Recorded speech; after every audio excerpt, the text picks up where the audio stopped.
ឈ្មោះហូឈុនHồi xuân đó là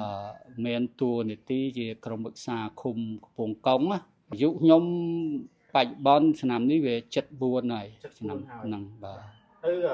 mà đồngนี้ยังhai khung khungไปได้หรอ ភូមិទួលសង្កែ បាទ ឃុំកំពង់កុងស្រុកកោះធំខេត្តកណ្ដាលជំងឺខ្ញុំហ្នឹងវាមានការៈរោគក្តៅបាតជើង ក្តៅ បាទក្តៅហ្នឹងវាបើនិយាយចំក្តៅហ្នឹងពេលណាដែលវាមានពេលក្តៅថ្ងៃណាដែលក្តៅខ្លាំងហ្នឹងគឺដល់ថ្នាក់យើងស្រោចទឹកហ្នឹងបាទបាទស្រោចទឹក ហ្នឹង វាក្តៅបែបមិនឡងវាក្តៅទាំងសងខាងតែម្ដង វាបើនិយាយចំវាក្តៅបាតជើងហ្នឹងហ្មង ក្តៅបាតជើង បាទ ទាំងសងខាងតែម្ដង ទាំងសងខាង មានចាក់រមូលអីថែមទៀតអត់ វាមានសភាពក្រោយមកវាចេញការៈរោគរបៀបចាក់ជប់ដោយមុតបលាអញ្ចឹងណាប៉ិនមិនបលាយើងដឹងទាំងខាងអានេះវាខាងក្នុងហ្មងណាហ្នឹងហើយចាក់ជប់ឈឺហ្មងមកក្មេងណាក់យំណែហ្នឹង បាទជាប្រចាំចឹងទៅល្អ បាទហើយដល់ក្រោយមកយើងមើលឃើញតាម Facebook ដែលខាងក្រុមហ៊ុនផ្សាយវិហុបហ្នឹង បាទ និយាយទៅវាត្រូវអាការៈរោគរបស់យើង បាទ ហើយដល់អញ្ចឹងខ្ញុំសមាជិកទិញផើឲ្យពីយើងហូបមួយចំហៀនវាកាត់ថយកាហាយ បាទ កាត់ដឹងថាកំណត់ខ្លួនឯងថាថ្នាំហ្នឹងត្រូវហ្នឹងហើយប៉ុន្តែវាចេញរបៀបចាក់ចប់ហ្នឹងញឹកហើយវាចេញរបៀបលមាស់មាស់បាតជើងណាលមាស់ហ្នឹងពេលខ្លះយើងអេះណាយអត់បាតទេទៅយកឈើដែលយើងអេះខ្នងយកចកត់មកឈើហ្នឹងអន់ណាបាតហ្នឹងច្រើនពេលយប់ដែលយើងដេកពេលថ្ងៃអត់អីទេ ប្រហែលថ្ងៃចាប់ដើមដឹងថាវាធូរទៅលើអាកាសហ្នឹង អាហ្នឹងអស់មកប្រអប់តូចដែលលោកគ្រូផ្សំឲ្យខ្ញុំមកចំហៀនដំបងហ្នឹងចាប់ប្រែព្រួលបើនិយាយចំយើងចាប់ស្រួលថា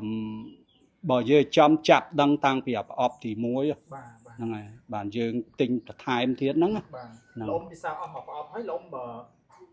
ជាវប្រហែលប្រអប់ថែមទៀត ក្រោយ3 ទៀត បាទបើនិយាយឲ្យចំវាបើនិយាយពីសុខភាពដែលនេះវាចូល98 98% បាទព្រោះខ្ញុំកំណត់ខ្លួនខ្ញុំព្រោះខ្ញុំហូបខ្ញុំចេះតាមដានណាអស់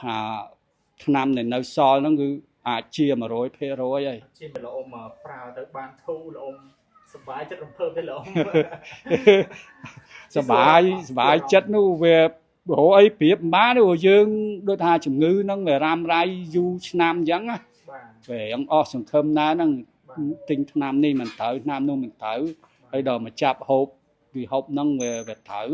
និយាយចំវាចូលកន្លែងទាល់មិនដឹងទៅណាទៀតបើសង្ឃឹមពេទ្យដល់ពេទ្យសួរដេញដោលដូចមិនដឹងឲ្យថាជំងឺហ្នឹងជំងឺអីដែរហ្នឹងហើយដល់អញ្ចឹងយើងចូលកន្លែងដូចទាល់ច្រកមើលដល់ឃើញថ្នាំវិហុបដែលផ្សាយតាម Facebook តាមអីហ្នឹងវាត្រូវការៈរោគរបស់យើងខ្ញុំបើនិយាយចំខ្ញុំឲ្យតម្លៃត្រឹមខ្ញុំចាប់អន់ខ្ញុំទុកចិត្តថ្នាំហ្នឹង 100% ហ្មងព្រោះការៈរោគដែលគេហូបមុនគេនិយាយមកត្រូវរោគរបស់យើងហ្នឹងហើយឥឡូវសម្រាប់ថ្ងៃនេះលោកអ៊ំការចែកម្លែកនៅវីដេអូនេះតែមានការសូកប៉ាន់ពីខាងក្មួយដែរអត់ឬក៏លោកអ៊ំស្ម័គ្រចិត្តចែកម្លែកដល់ខ្លួនឯងអ្វីដែលលោកអ៊ំប្រើបានផលរឿងចំណុចហ្នឹងមួយខ្ញុំអាយុ74ហើយគឺអត់ភ័ព្វខ្លួនឯងក៏អត់ភ័ព្វអ្នកដទៃដែរបើខ្លួនឯងជាបានហ៊ាននិយាយប្រាប់មកសម្ភាសអញ្ចឹងអាហ្នឹងវាជាអង្កេតយុសរបស់យើងដែរណាបើកាលណាយើងនិយាយខុសការពិតអាហ្នឹង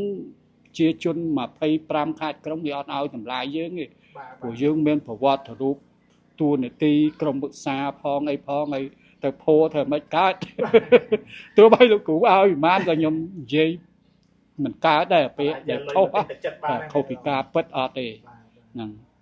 ហើយឥឡូវនេះសម្រាប់លោកអ៊ំផ្ទាល់ដល់លោកអ៊ំមានពាក្យពេចន៍អីខ្លះផ្ដាំផ្ញើទៅលោកតាលោកយាយដែលគាត់មានអាការៈដូចលោកអ៊ំហ្នឹងឬក៏បញ្ហាគាត់ធ្ងន់ជាងលោកអ៊ំទេលោកអ៊ំមានពាក្យពេចន៍អីខ្លះដែរខ្ញុំគាត់ជូនជាតំណែងដោយសារខ្ញុំវាជាអាការៈរោគក្តៅកាហាយបាតជើងហ្នឹងណាហើយបងប្អូនណាដែលនៅខេត្តដែលបានឃើញសេចក្តី